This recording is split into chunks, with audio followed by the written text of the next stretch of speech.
तो स्वागत है आपका चैनल पर एक बार फिर से। आज के जो हमारे अतिथि हैं जिनसे हम बात करेंगे वो बहुत ही जाने माने आर्य प्रचारक और डॉक्टर राम मनोहर लोहिया, अवध विश्वविद्यालय के संस्कृत के कन्वेनर और अमेठी विश्वविद्यालय के जो संस्कृत विभाग है उसके एचओडी डॉक्टर ज्वलंत कुमार शास्त्री जी, आपका बहुत बहुत स्वागत है। अमेठी पीजी कॉलेज संस्कृत के एचओडी आप यहाँ के रह चुके हैं और लगभग 50 साल से आप आर्य समाज का और ऋषि का जो चिंतन है आपका, जो बहुत ही गहन है और इस पूरा आर्य जगत के लिए बहुत ही कीमती है, वो आप पूरे देश भर में इसका प्रचार प्रसार करते हैं। गांव-गांव में, जिलों-जिलों में, शहर-शहर में जब भी एक विद्वान, एक ऊंच कोटि के विद्वानों की बात आती है तो सबसे पहले जो आप नाम आते हैं वो आप ही के आते हैं। तो आपका बहुत बहुत स्वागत है। डॉक्टर ज्वलंत कुमार शास्त्री जी हमारे साथ जुड़े हुए हैं। तो हम आइए कुछ चर्चा करते हैं। जो हमारा कार्यक्रम अब आ रहा है मेरठ में महर्षि दयानंद द्विजन्म शताब्दी समारोह जो हम मना रहे हैं उसकी और आर्य समाज की, तो आप ये बताइए, जैसे हमारा अब ये कार्यक्रम आ रहा है, आगामी कार्यक्रम, उसमें आपका भी उद्बोधन सुनने का हमारे को मौका मिलेगा। तो ये मेरठ में है, तो मेरठ की क्या कोई भूमिका है, क्योंकि मेरठ में कई समाजें भी हैं, और क्या मतलब आर्य समाज की क्या भूमिका रही है मेरठ के नगर में? जी, ऐसा है कि 19वीं शताब्दी में जब भारत पराधीन था जी, तो इसकी पराधीनता की बेड़ियों को तोड़ने के लिए पूरे देश में अलग अलग क्षेत्रों में कई आंदोलन उठ खड़े हुए, जिसमें ब्राह्मण समाज बंगाल का, प्रार्थना समाज मुंबई का, देव समाज लाहौर का, ऐसे बहुत थियोसॉफिकल सोसाइटी वगैरह कई संस्थाएं खड़ी हुई। लेकिन वो संस्थाएं चिरंजीवी नहीं हुई, उनका प्रभाव बहुत सीमित क्षेत्र में था, क्षेत्र विशेष में, और कुछ वर्षों तक था, 10, 20, 30, 40 वर्षों तक। 19वीं शताब्दी का भारतवर्ष का सबसे बड़ा जो आंदोलन खड़ा हुआ पुनर्जागरण का, उसको स्वामी दयानंद सरस्वती ने खड़ा किया। और आप मेरठ को देखेंगे, जहाँ तक मेरठ का प्रश्न है, तो जो भारत का पश्चिमी हिस्सा है, जो पहले अविभाजित भारत था, लाहौर तक, वहाँ तक कि कांधार तक, जो अफगानिस्तान से लेकर के इधर बिल्कुल ढाका तक, क्योंकि बांग्लादेश जिसे आज कहते हैं वो भारत का हिस्सा था जी। तो इतने लंबे विशाल जो दोनों भुजाएं हैं भारत की, इसका मिडिल सेंटर आपको मिलेगा तो ये मेरठ का ही इलाका मिलेगा। तो जहाँ ये भारत के दृष्टि से भी एक मिडिल क्षेत्र है, मध्य क्षेत्र है, वहाँ आर्य समाज की दृष्टि से भी स्वामी दयानंद यद्यपि गुजरात के रहने वाले थे, आर्य समाज की स्थापना उन्होंने मुंबई में की थी, लेकिन जो आर्य समाज का विस्तार हुआ, जो उसका प्रचार, व्यापक प्रचार प्रसार हुआ, उसको जो गति मिली, जो ताकत मिली, वो इस मेरठ का जो मंडल है, मेरठ से लेकर आप पूरे चले जाइए हरिद्वार के खंड तक, इधर दक्षिण में, इधर पूरब में, पश्चिम में, तो ये बेल्ट जो था स्वामी दयानंद को सबसे ज़्यादा सहयोग करने वाला बेल्ट हुआ। और ये इसी, मैं तो समझता हूँ कि इसी कारण से मेरठ क्रांति की भी धारा बनी। आप देखेंगे कि आज़ादी की लड़ाई भी जो जिस समय 1857 की प्रथम स्वतंत्र संग्राम हुआ, जिसके उस संग्राम में स्वामी दयानंद की भी परोक्ष भूमिका थी। उस समय वो एक सन्यासी के रूप में थे और परोक्ष भूमिका में थे, ये तो इतिहास में बातें आती हैं। तो ये इसका एक कारण है। दूसरा कारण यह है कि स्वामी दयानंद के जीवन काल में ही जो बहुत सारी गतिविधियां हुई वो मेरठ में ही हुई। जैसे सबसे पहले उन्होंने परोपकारिणी सभा बनाई, जो आज भी गति कर रही है। उस समय की संस्था है, 1880 ईस्वी की संस्था है। तो उसके प्रथम प्रधान और मंत्री यहीं के बनाए गए थे लोग। और जैसे स्वामी जी के जीवन में खास करके लाला राम शरण दास, बाबू आनंदी लाल और जगन्नाथ प्रसाद ठेकेदार, ये तीनों की बहुत बड़ी भूमिका है। आर्य समाज की स्थापना को लेकर, परोपकारिणी सभा को लेकर ऋषि दयानंद सिंह का पत्र व्यवहार रहा। कर्नल अलकाट और मैडम बर्वेट्सकी आई तो यही उन्हीं के घर में टिकी और स्वामी जी के उपदेश हुए। तो स्वामी जी के उपदेश से ये एक बहुत बड़ा मेरठ एक प्रकार का केंद्र बना। और इस केंद्र केवल बौद्धिक प्रचार की दृष्टि से नहीं बना, इसके आसपास बहुत शिक्षण संस्थाएं स्थापित हुई।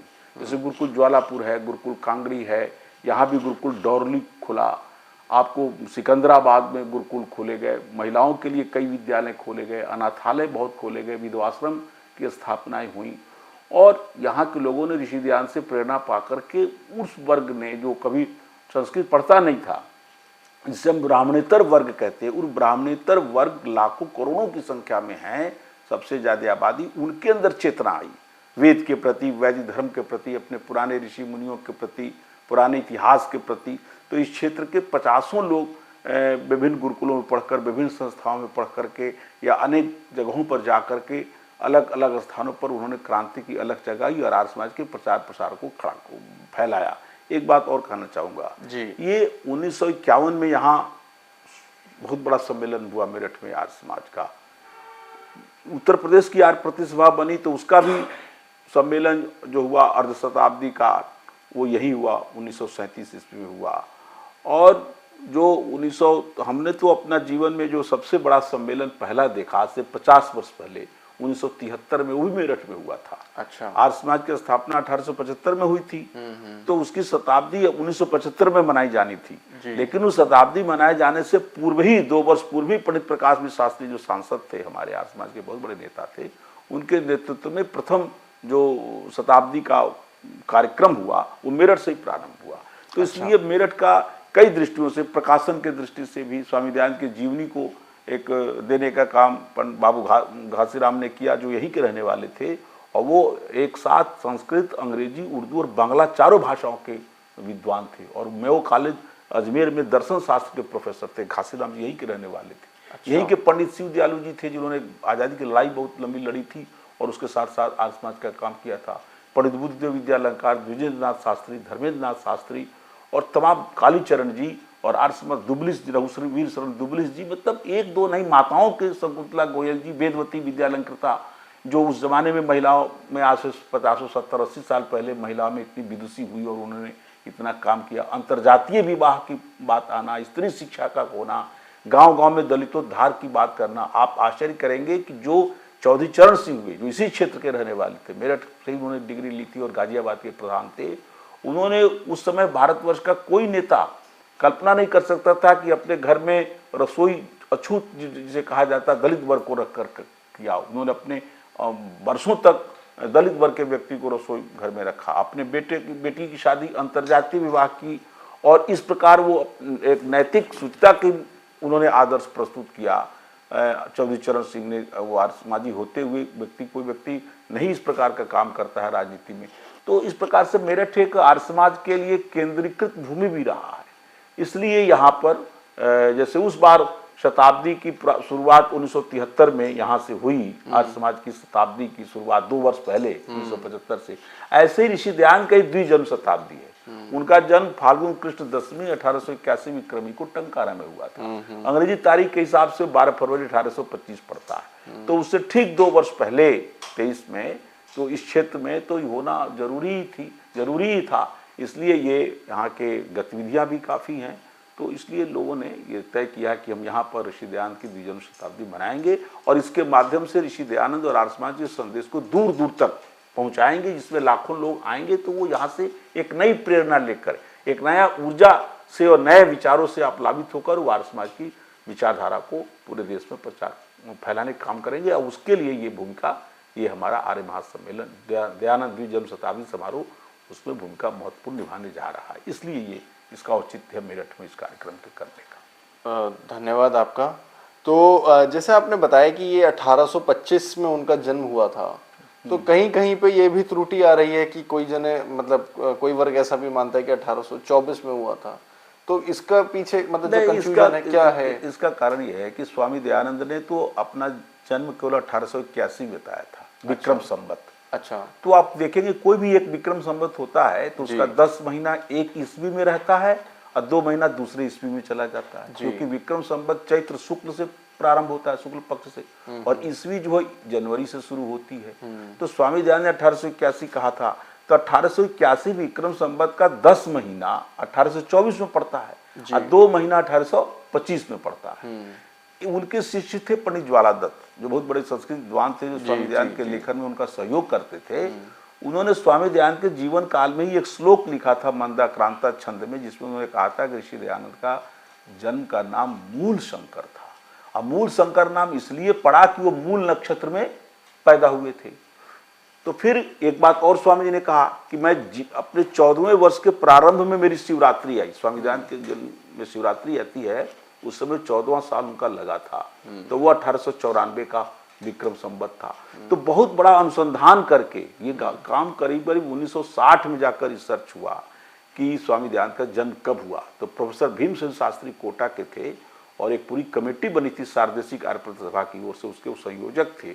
और बहुत 4 साल तक अनुसंधान करने के बाद इस परिणाम पर पहुंचा गया कि 1881 विक्रमी में जो फाल्गुन महीना है, क्योंकि 14वां वर्ष का प्रारंभ हो रहा है उनके शिवरात्रि में, और शिवरात्रि फाल्गुन महीने में पड़ता है, तो इस फाल्गुन महीने में मूल नक्षत्र कब पड़ा, क्योंकि मूल नक्षत्र से ही मूल शंकर नाम रखा गया। तो मूल नक्षत्र जो है फाल्गुन महीने के कृष्ण पक्ष को 10वीं को पड़ा था। अब वो तिथि जो है 12 फरवरी हो जाती है, 1825 हो जाती है, तो इसलिए 1825 ही है और कोई बात नहीं है। ऐसी प्रकार की भूलें प्राय हो जाती हैं, और नारायण स्वामी जी के भी और स्वामी श्रद्धानंद का भी जीवन में इस प्रकार की भूलें हो गई कि विक्रम संवत कुछ था और लिख कुछ दिया गया।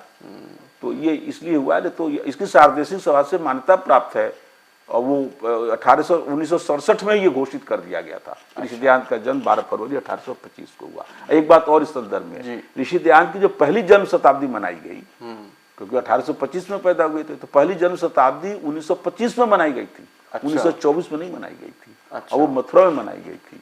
और उस समय स्वामी श्रद्धानंद भी जीवित थे, महात्मा नारायण स्वामी भी जीवित थे, महात्मा हंसराज भी थे, जो प्रथम श्रेणी के प्रथम कोटि के ऋषि दयानंद के बाद की जो पीढ़ी जो आर्य समाज में आई, वो बड़े बड़े विद्वानों को और तपस्वियों को, तो उन लोगों के नेतृत्व में जो शताब्दी मनाई गई ऋषि दयानंद की पहली जन्म शताब्दी, वो मथुरा में मनाई गई, 1825 में मनाई गई, और फरवरी माह में मनाई गई, और इन तिथियों में पर मनाई गई, जिसमें फाल्गुन बदी 10वीं पड़ती है, और वो 7 दिनों तक मनाई गई थी। वो 3 लाख की उपस्थिति थी उस जमाने में, जबकि देश गुलाम था। तो इस बारे में तो मैंने ये आपको स्पष्ट दे दिया, और विद्वान इसको मानते हैं। बस 24 के लोगों ने भूल से कुछ लोगों ने लिख रखा है, और कोई बात नहीं। जी जी जी।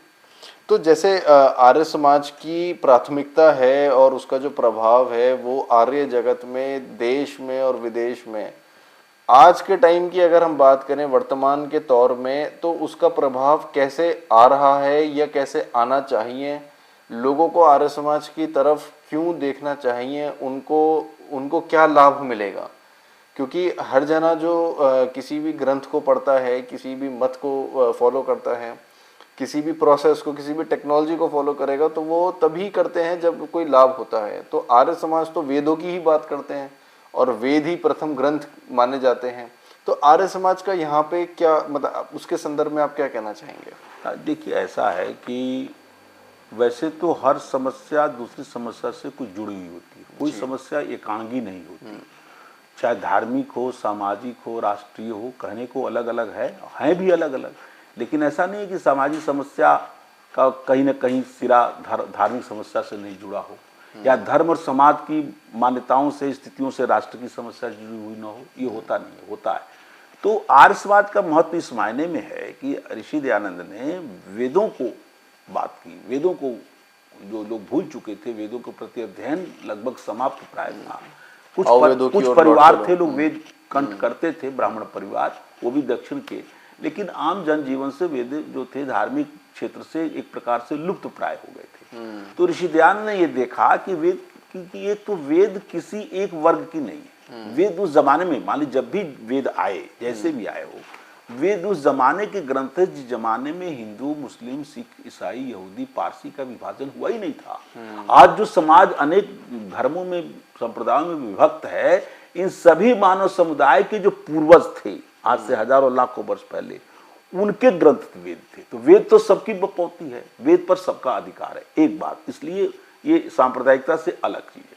दूसरी बात, जो दुनिया वेद सभी के लिए, कोई भी मत हो, कोई भी धर्म हो, कोई भी ये जाति हिंदू समाज के कुछ कट्टर पंडितों ने बीच के काल में जो प्रतिबंध लगा दिया कि हिंदू वेद स्त्रियां नहीं पढ़ेंगी, वेद दलित नहीं पढ़ेंगे, तो ये तो मूर्खता की बात थी। और सबसे बड़ी मूर्खता की बात यही थी कि वेद में स्वयं ऋग्वेद के अंदर 21 के लगभग ऐसी ऋषिकाओं का वर्णन है जो महिला हैं, ऋषिका हैं, ऋषि पत्नी हैं, ऋषिका भी हैं, और उन्होंने वेदों का साक्षात्कार किया है, वेद मंत्रों का उन्होंने प्रचार किया है। तो जिनके माध्यम से वेद प्रचारित हुए उनमें महिलाएं हैं, उन मंत्रों को बोलने वाली, मंत्रों को प्रचार करने वाली, और उसी महिला वर्ग को आगे रोक दिया जाए।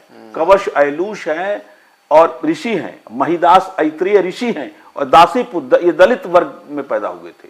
तो वो इतने बड़े वेदों को विद्वान माने जाते हैं। तो दलितों को जिन्हें शूद्र कहा जाता था प्राचीन युग में, या महिलाओं को जो वेदों से रोका गया, हिंदू समाज ने तो अपने ही लोगों को रोक दिया मध्यकाल में। और इसलिए मुसलमान ईसाई की बात तो जाने दीजिए। तो वेद तो किसी के संप्रदाय के या किसी वर्ग विशेष के या लिंग विशेष के नहीं, सबके ग्रंथ है। एक बात है। दूसरी बात जो वेद की विशेषता ये है कि जो कट्टरता जो आई है मध्यकाल में धर्म के क्षेत्र में, तो वो ये आता है कि जो पारसी है, तो पारसियों का जो धर्म ग्रंथ है, पारसी लोग हैं, उसके बाद जब यहूदी आए तो उन्होंने कह दिया कि ये इधर व्रत नहीं मानना है, ये इसको रद्द किया जाता है, अब हमारा चलेगा, हमारा तौरेत चलेगा, मूसा ने कहा। फिर उसके बाद ईसा मसीह आते हैं तो बाइबल की बात चलती है, और फिर पुराने ग्रंथ को मनसूख कर दिया जाता है। मनसूख माने आउटडेटेड, अब इसका कोई मतलब नहीं रह गया।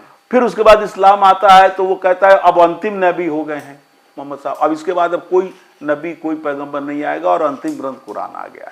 तो ये जो आप मिडिल ईस्ट में देख रहे हैं, जो आज गाजा पट्टी में और जो हमास की और जो इजराइल की जो लड़ाई हो रही है, वहाँ लड़ाई का मेन कारण धार्मिक है।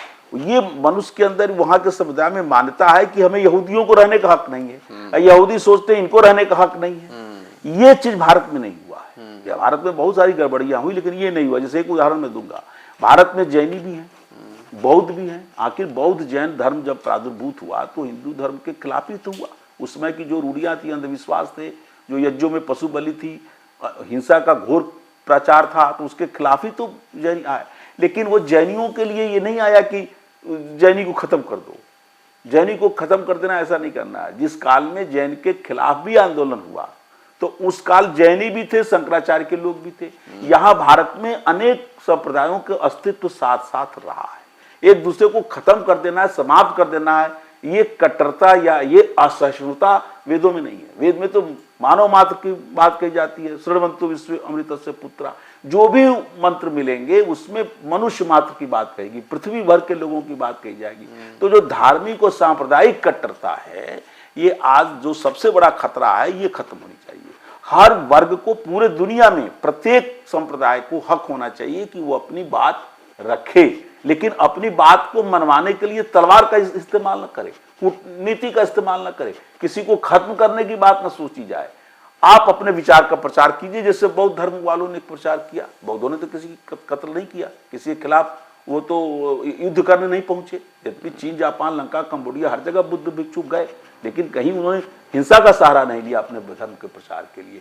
तो आर्य समाज की ये बात बहुत सबसे महत्वपूर्ण है। स्वामी दयानंद की ये बात महत्वपूर्ण है कि धर्म के क्षेत्र में स्वामी दयानंद ने जो सत्यार्थ प्रकाश लिखा, आप देखेंगे कि जो जहां जिस ब्राह्मण वर्ग में पैदा हुए, जिस हिंदू धर्म के अंदर उनका प्रादुर्भाव हुआ, उन्होंने सबसे ज्यादा खंडन हिंदू धर्म की बुराइयों का किया। आप सत्यार्थ प्रकाश को देखेंगे तो आप आश्चर्य करेंगे कि हिंदू धर्म के संप्रदायों पर स्वामी जी ने 100 पेज से ज्यादा लिखा है, और औरों पर मिलाकर भी, जो पारसी हैं, यहूदी हैं, जो बौद्ध हैं, जैन हैं, इस्लाम है, ईसाई हैं, इन सबको मिलाकर भी 100 पेज होता है। और जबकि अकेले हिंदू धर्म के, तो हिंदू धर्म की जो रूढ़ियां हैं, जो अंधविश्वास है, जो पाखंड हैं, जो महिलाओं के प्रति, दलितों के प्रति शोषण है, जो तमाम प्रकार की बुराइयां हैं, इस बुराइयों का, हिंदुओं की बुराइयों का स्वामी जी ने खंडन किया।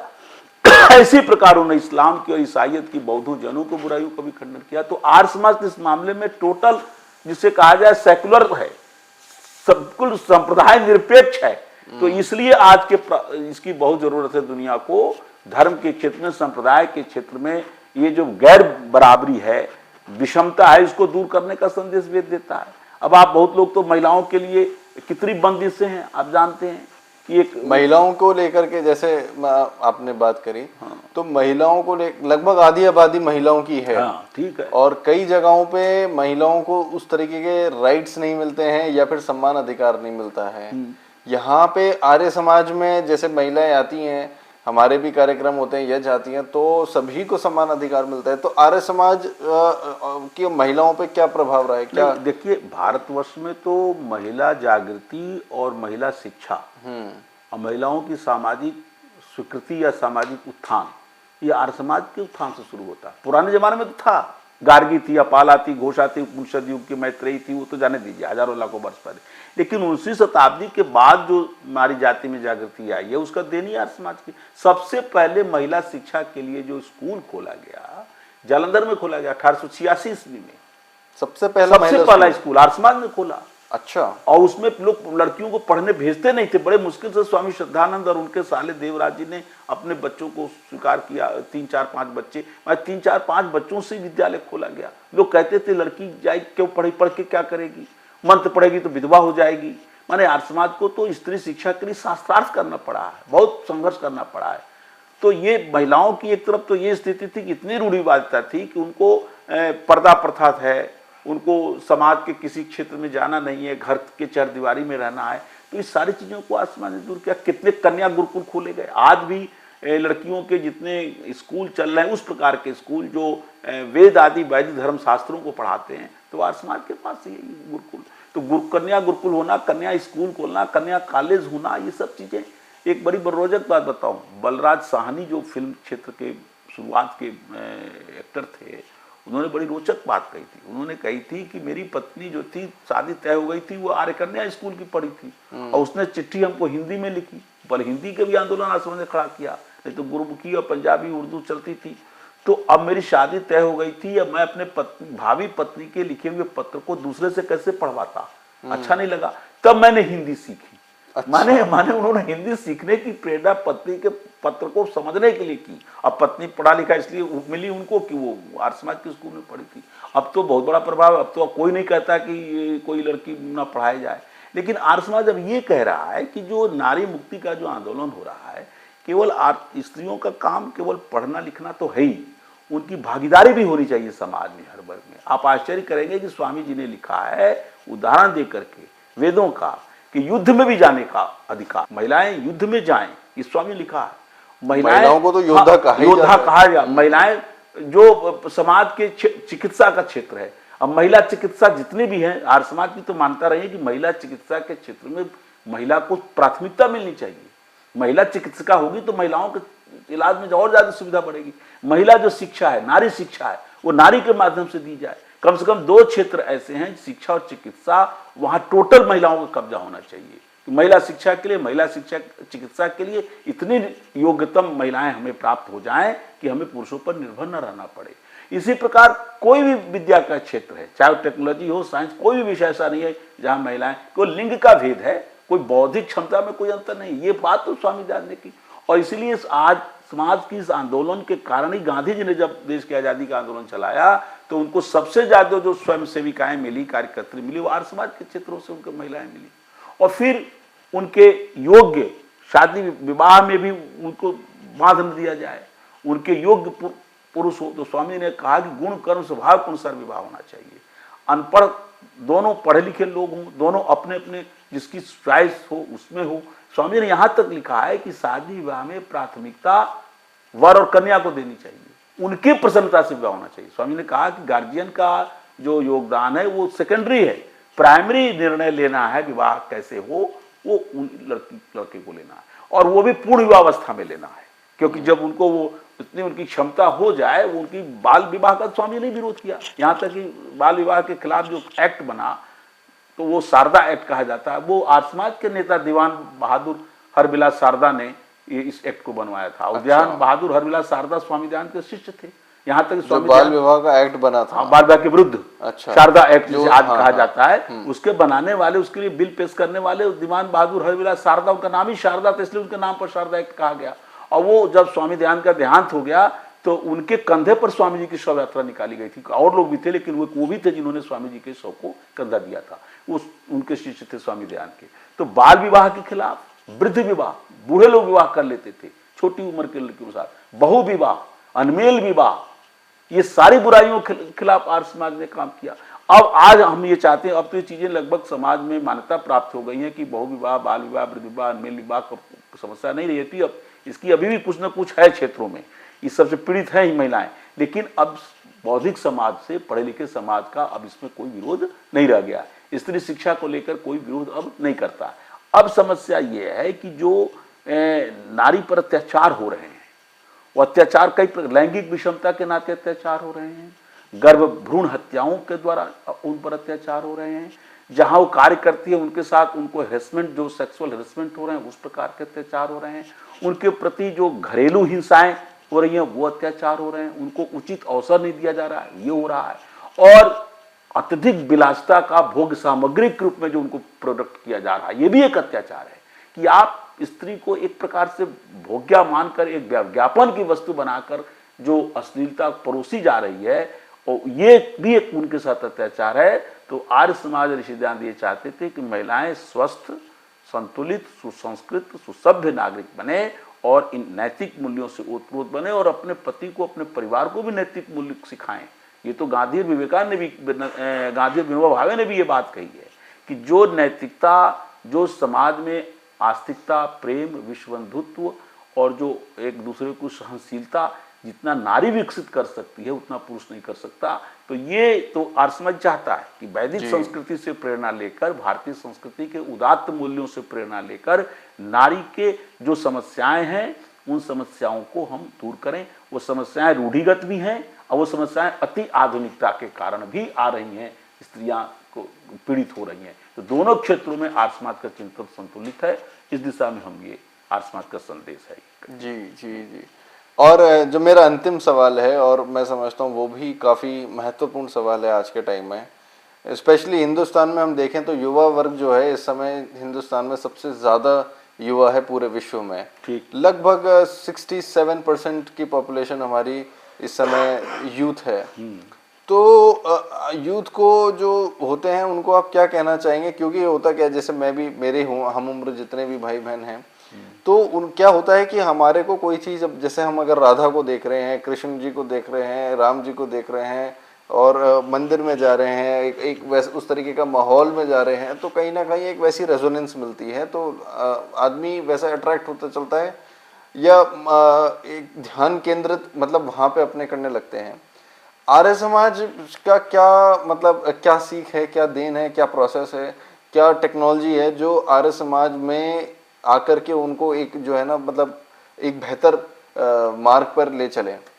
देखिए, ये आपने बहुत अच्छा सवाल किया और ये बहुत आवश्यक है इस मुद्दे पर आर्य समाज की स्थिति को स्पष्ट करने की। एक बात तो इतिहास के संदर्भ में है, बहुत महत्वपूर्ण है। स्वामी जी ने प्रश्न उठाया है, एक प्रश्न कि सृष्टि में प्रारंभ में मानवीय सृष्टि हुई तो मनुष्य जो है किस रूप में पैदा हुआ? क्या बच्चा हुआ, क्या युवा हुआ या बूढ़ा हुआ?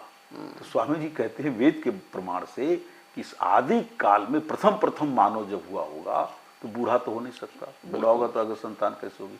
अब बच्चा होता तो पालन कौन करता? तो स्वामी जी ने कहा युवा सुवासा परिवीत आगाज, कि सृष्टि का प्रारंभ ही युवा वर्ग से हुआ। अब कैसे हुआ, क्या हुआ जाने दीजिए। प्रभु की व्यवस्था से युवा और युवती ही मन प्रथम प्रादुर्भाव मनुष्य की युवा और युवती के रूप में हुआ है। तो युवा के अंदर ऊर्जा आज ही नहीं, शुरू से ही जरूर है। न होगा तो कैसे संतान बनेंगे, कैसे परंपराएं चलेंगी, कैसे विकास होगा? अब देखिए युवा वर्ग के सामने समस्या क्या है। युवा वर्ग चूंकि ऊर्जावान है, क्रियाशील है, उसके अंदर कुछ कर गुजरने की भावना होती है और किसी भी देश की, समाज की रीढ़ होता है। युवा वर्ग ही समाज को बदल देता है, परिवर्तित कर सकता है। लेकिन ऐसे परिवर्तित करने वाला जो युवा वर्ग है, आज सबसे ज्यादा जरूरी है कि इसकी सोच कैसी है, इसको किस प्रकार की विचारधारा इसको मिल रही है। क्या इसकी सोच ऐसी है कि कट्टरवादी समूह में चला जाए और जो आज तमाम हत्याएं की जाती हैं, तमाम जो उग्रवादी आतंकी समुदाय के जो लोग बन जा रहे हैं, क्यों जा रहे हैं? विचार से तो जा रहे हैं। तो पहली बात तो यह कि जो युवा वर्ग को स्वस्थ दिशा मिले कि हम समाज में किस प्रकार का हमें काम करना है, उनकी शिक्षा कैसे मिले, उनको विचार कैसे मिले, उनको इतिहास कैसे मिले, उनका धर्म और दर्शन पर उनका क्या विचारधारा है, नारी के प्रति उनकी क्या विचारधारा है, परिवार के प्रति क्या विचारधारा है। तो जो आप देखेंगे कि वेदों के आधार पर, प्राचीन ऋषि मुनियों के इतिहास के आधार पर स्वामी दयानंद ने और आर्य समाज के विद्वानों ने जो दृष्टि दी है, उसमें सबसे पहले जरूरी है कि युवा वर्ग को एक अपना विकास करें मर्यादा के साथ, उच्छृंखलता के साथ नहीं। अब जो युवा वर्ग बचपन से शराब पीने लगेगा तो वो कैसे, वो उससे क्या आप उपेक्षा करते हैं? जो मद्य निषेध न करके जो वो सिगरेट धूम्रपान करने लगेगा, जो और तमाम ऐसी चीजें हम तो नाम तक नहीं जानते हैं, जो ड्रग्स वगैरह का सेवन करके, तो वो आधी जो युवा वर्ग तो उसमें ही बर्बाद हो रहा है। ड्रग्स का सेवन कर रहा है, शराब का सेवन कर रहा है और मांसाहार का सेवन कर रहा है। उसको कैसा समाज बनाना है उसको कोई दिशा नहीं मिल रही है, विचारधारा कहीं नहीं मिल रही है। तो हम तो चाहते हैं कि जैसे मकान में खिड़कियां खुली रहती हैं, केवल दरवाजे नहीं होते, खिड़कियां भी होती हैं, ऐसे ही युवा वर्ग को अपना दिमाग को खुला रखना चाहिए, उसका अध्ययन करना चाहिए, बहुत स्वाध्यायशील होना चाहिए। इतिहास के क्षेत्र में भी देखना चाहिए भारत का इतिहास क्या है, दूसरे देश का इतिहास। जाकर थोड़ा भोग विलास हो तो समझ में आता है। विद्यार्थी जीवन में कोई तपस्वी होगा, तपस्वी मतलब कष्ट पूर्वक स्वाध्याय करेगा, मतलब थोड़ा टफ हो, थोड़ा टफ, रफ टफ होता है। मतलब वो फैशन के प्रति प्रवृत्ति हो जाएगा, विलासता को प्रवृत्ति हो जाएगी कि सैकड़ों जूता ही रखना है, तो कितने कपड़े ही रखने हैं, तो खूब सोना, दिनचर्या ठीक नहीं है, ठीक समय पर सोना है, उसको स्वास्थ्य बनाना है, योग करना है, आसन करना है। तो जो युवा वर्ग को अपने निर्माण करना है पूरी तरीके से, आंतरिक दृष्टि से, बाह्य दृष्टि से, तो ये विचारधारा पूरा देता है समाज। और दूसरी चीज कि इसको कोई निगेटिव निषेधात्मक कार्य में नहीं जाने देना है, क्योंकि इसको लोग उपयोग कर लेते हैं। अब युवा वर्ग का उपयोग कौन कर लेता है? ये विभिन्न राजनीतिक दल वाले कर लेते हैं। हर एक राजनीतिक दलों ने अपने युवा शाखाएं बना रखी हैं और उनको कूप मंडूक बना रखा है। मान लीजिए हम किसी राजनीतिक दल के विरोध में नहीं हैं, लेकिन अनेक राजनीतिक दल चाहते हैं कि युवा वर्गों के कंधों पर ही अपना बंदूक रखकर अपना मतलब उल्लू सीधा करते हैं। तो क्यों किसी के हम कंधा दें? क्या युवा वर्ग को सोचना है कि हम किसी विभिन्न राजनीतिक दलों को बिना विचार किए कि उसका व्यू क्या है, उसकी विचारधारा क्या है, वो किस प्रकार का समाज बनाना चाहता है, उस समाज के बारे में क्या अध्ययन है। आज आप देखेंगे युवा वर्ग की समस्याएं इसलिए भी हैं, आप किसी युवा से बात करिए कि भारतवर्ष में पिछले 100, 150, 200 वर्षों को भी ले लीजिए, कितने महापुरुष हुए, उन पर लोगों ने क्या पढ़ा है। आप आश्चर्य करेंगे युवा वर्ग ने कुछ पढ़ा ही नहीं। अरविंद ने क्या है, विवेकानंद क्या है, गांधी क्या है, दयानंद क्या है, तिलक क्या है, इनकी जीवनियां पर बात करेंगे तो आपको मुश्किल से 1% भी युवा नहीं मिलेगा जो इन महापुरुषों की जीवनी पढ़ो। पुराने नहीं जाने दीजिए। जिस देश की गुलामी को दूर करने का आंदोलन जब से शुरू हुआ 1857 से लेकर के, और आज के काल में ही देश ने एक से एक महापुरुष पैदा किए हैं, उनकी हम जीवनी के बारे में क्या जानते हैं, उनके विचारों के बारे में हम क्या जानते हैं। तो ये उनको पढ़कर हमें रास्ता वहीं से मिलेगा। हार्ड परिश्रम करने की, भाई हमें शॉर्टकट रास्ता नहीं अपनाना है कि हम घूस से, बेईमानी से, तिकड़म से, कोई मतलब घोर परिश्रम करके। दुनिया में जो लोग आगे बढ़े हैं वहां के युवकों ने बहुत परिश्रम किया। जापान के युवकों ने कितना परिश्रम किया है। आज इजराइल की कुछ भी बुराई की जाए, लेकिन वहां के युवकों ने, युवतियों ने अपने देश के निर्माण में कितना बड़ा परिश्रम किया है। 50-60 लाख यहूदियों की हत्या हिटलर ने कर दी थी। थोड़े नाम मात्र के लोग बचे थे, लेकिन अपने परिश्रम से उन्होंने अपने देश को कहां से कहां पहुंचाया। तो जो हमारे राष्ट्रवाद भी, राष्ट्र के प्रति हमारी भक्ति होनी चाहिए, समाज के प्रति। अब बताइए, आज भी हमारे देश का बहुत बड़ी आबादी दलित वर्ग है, और उन दलित वर्ग की आबादी के प्रति हमारी सोच वैसे ही घटिया सोच रहेगी तो कैसे वो समाज की मुख्य धारा में दलित वर्ग आएंगे। आज जो नारी के प्रति, महिलाओं के प्रति इतनी गलत धारणाएं हो रही हैं, जो स्कूल में, कॉलेज में, एजुकेशनल जो इंस्टीट्यूट में वहां जो लड़कियां पढ़ रही हैं, उनको भी कई घटनाएं सुनने में, उनके साथ शोषण होता है। कौन करता है? वही जो भटके हुए युवक वर्ग के तो शिकार बनते हैं। तो एक समाज को स्वस्थ दिशा देने के लिए, समाज में स्वस्थ सोच पैदा करने के लिए, युवकों की विचारधारा को एक संतुलित बनाने के लिए आर्य समाज के पास चिंतन है, आर्य समाज का लेखन है, आर्य समाज के साहित्य हैं। निश्चित ही हम तो ये नहीं कहेंगे कि केवल आप औरों का भी पढ़िए, बिना तुलनात्मक अध्ययन किए युवा कोई रास्ता नहीं बनेगा। औरों का भी पढ़ें और फिर जाके अपना भी पढ़ें, कंपैरिजन करके एक रास्ता तैयार करें। अब आप केवल एक ही ग्रंथ पढ़ेंगे, एक ही विचारधारा पढ़ेंगे और उसकी कट्टरता के शिकार हो जाएंगे तो अब क्या करेंगे जी। अथवा दूसरा ये रास्ता अपना लेंगे कि हमें शॉर्टकट चलना है, घूस से, बेईमानी से, तिकड़म से, नेताओं की चापलूसी से अपना स्थान बना लेना है, परिश्रम नहीं करना है। तो ये युवा वर्ग के सामने ये भी समस्या है। और एक बात और थी जो ठीक है, आजादी के कुछ दिनों बाद, मैं तो उस समय देखा हूं कि सन 57 से लेकर के और 80 तक, कम से कम समझिए कि 20-25 वर्ष तक भारतवर्ष में युवा वर्ग के अनेक आंदोलन हुए, छात्र वर्गों के बहुत आंदोलन हुए। और वो आंदोलन छात्र को शिक्षा से जुड़े होते थे, सामाजिक समस्याओं से जुड़े हुए आंदोलन होते थे। हमने जेपी का आंदोलन देखा, पूरे बिहार के युवकों ने उस आंदोलन का नेतृत्व किया था कि भाई कम मत तोलो, तोलना करते, या कोई भ्रष्टाचार मत होने दो। भ्रष्टाचार के खिलाफ जयप्रकाश ने जो आंदोलन खड़ा किया, युवकों के ऊपर खड़ा किया। आप देखो आज कहीं आंदोलन दिखाई देता है क्या? भारतवर्ष में इतनी समस्याएं हैं कि युवकों का कोई संगठन, कोई आंदोलन खड़ा कर रहा है? किसी भी सामाजिक विषमता को, किसी भी सामाजिक समस्या को लेकर के युवा वर्ग जो है कोई आंदोलन नहीं कर रहा। उनके सामने लग रहा है कि कोई ऐसी विचारधारा समूह के रूप में नहीं पैदा हो रही है जिससे कि समाज को उसको दूर करने के लिए युवा वर्ग आंदोलन खड़ा करे। आंदोलन वो उसका अंग बन जाता है, विभिन्न राजनीतिक दलों के विचारधाराओं के प्रचार प्रसार का ये अंग बन जाता है। ऐसा नहीं होना चाहिए। आर्य समाज ये सोचता है कि भारत का युवा वर्ग उसकी ठीक से उसकी समस्याओं पर विचार किया जाए औरों को, और वो ठीक से अध्ययन करे, पढ़े लिखे, एक विकसित हो, उसकी सोच अपने परिवार के प्रति, अपने भविष्य के प्रति, देश के प्रति, विश्व के प्रति क्या है उसको खुद निर्णय ले, वो किसी के थोपे हुए विचारधारा पर न जाए। आर्य समाज के विचार को, माने उसके ग्रंथों को आप देखेंगे, पढ़ेंगे, या जितना बहुत बड़ा साहित्य आर्य समाज ने दिया है और सैकड़ों की संख्या में साहित्य आर्य समाज ने विभिन्न क्षेत्रों में दिए हैं, उनको पढ़िए। और हम करें औरों में पढ़ लीजिए। हम तो कहते हैं आप ऋषि दयानंद को पढ़िए, विवेकानंद को पढ़िए, गांधी को पढ़िए, आपको स्वयं समझ में आ जाएगा कि कितने स्वामी दयानंद सबसे विलक्षण सोच के रखते हैं और इनकी विचारधारा जमीन पर दिखलाई पड़ती है। एक हवाई विचारधारा नहीं, जमीन पर चाहिए कि जमीन पर हम क्या काम कर रहे हैं। हम स्त्रियों के लिए, शूद्रों के लिए, दलितों के लिए, गौओं के लिए, दीन दुखी दलित अनाथ लोगों के लिए, जो निर्धन वर्ग है उनके लिए हम क्या सोच रहे हैं। तो हर समाज के हर वर्ग की जो समस्याएं हैं उन समस्याओं को समझ करके उसके लिए क्या समाधान निकालना है युवा वर्ग निकालेगा, और वो तब निकलेगा जब उसकी दृष्टि विशद होगी, उसकी सोच में भी विशालता होगी, ब्रॉड विजन होगा। हाँ, और इसको आर्य समाज प्रोत्साहित करता है। जी। और वो आएंगे आर्य समाज में। आप किसी भी साप्ताहिक सत्संग चले जाइए, आपको कोई गलत बात सुनने को नहीं मिलेंगी। जो धार्मिक विचार मिलेंगे वो भी ठीक मिलेंगे, सामाजिक समस्याओं पर भी व्याख्यान सुनने को मिलेगा, अच्छे ग्रंथों का वहां पाठ किया जाता है। साप्ताहिक किसी भी आप मंदिर मस्जिद में जाएं, कहीं जाइए, रोकते नहीं है, लेकिन आर्य समाज के साप्ताहिक सत्संग को आप देखेंगे तो उसमें जो सीख मिलती है, उसकी जो विचारधारा मिलती है वो औरों से भिन्न होती है और वो रचनात्मक होती है। तो ये आर्य समाज का संदेश है युवा वर्ग के प्रति।